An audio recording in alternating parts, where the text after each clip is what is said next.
جی ملک کے دیگر شہروں میں 4 اگست یوم شہداء پولیس پورے جذبے کے ساتھ منایا گیا۔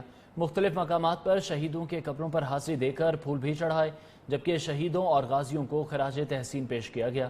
سوات میں اب تک 159 پولیس اہلکار مختلف حالات اور واقعات میں شہید ہوئے ہیں۔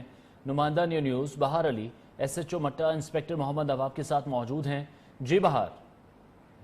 جی بالکل، 4 اگست یوم شہداء پولیس کے دن کے طور پر پورے ملک کی طرح مٹہ میں منائی جا رہی ہے۔ یہاں پر خصوصی دعا بھی کی گئی اور شہیدوں کے لیے فاتحہ خوانی بھی کی۔ ہمارے ساتھ یہاں پر SHO محمد نواب موجود ہیں، ان سے بات کرتے ہیں کہ ان حوالے سے وہ کیا کہتے ہیں۔ آج کا جو دن ہے 4 اگست، یہ ہماری پولیس کا یوم شہداء ہم پوری KPK کے طور پر منا رہے ہیں، اور آج کے دن میں ہم اپنے ان شہیدوں کو سلامی پیش کرتے ہیں۔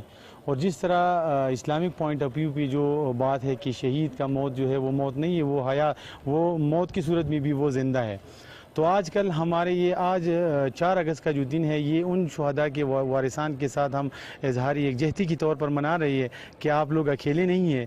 آپ لوگوں کے جو شہید بیٹے ہیں، باپ ہے، بھائی ہے، وہ اپنی ذاتی دشمنی کی وجہ سے نہیں چلے گئے، انہوں نے اپنی زندگیاں اس وجہ سے دی گئی ہے، انہوں نے اپنی بیوہ کر دی گئی ہے، انہوں نے اپنے بچے جو ہے وہ یتیم کر دی گئی ہے، انہوں نے بڑی قربانیاں دی ہے۔ پوری جو سماجی حلقے ہیں انہوں نے بھی پولیس کو، جو شہداء ہے، جو غازی ہے، ان کو سلام پیش کیے۔ میں آپ کو بتاتے چلوں کہ کشیدہ حالات میں سوات میں 159 پولیس جو افیسر ہے وہ مختلف واقعات اور حالات میں شہید ہوئی ہے۔ جی، مقبوضہ کشمیر میں کرفیو کے نفاذ کو 1 سال مکمل ہو جانے کے خلاف پاکستان میں 5 اگست کو یوم استحصال منانے کی حیدرآباد میں تیاری مکمل ہو گئی۔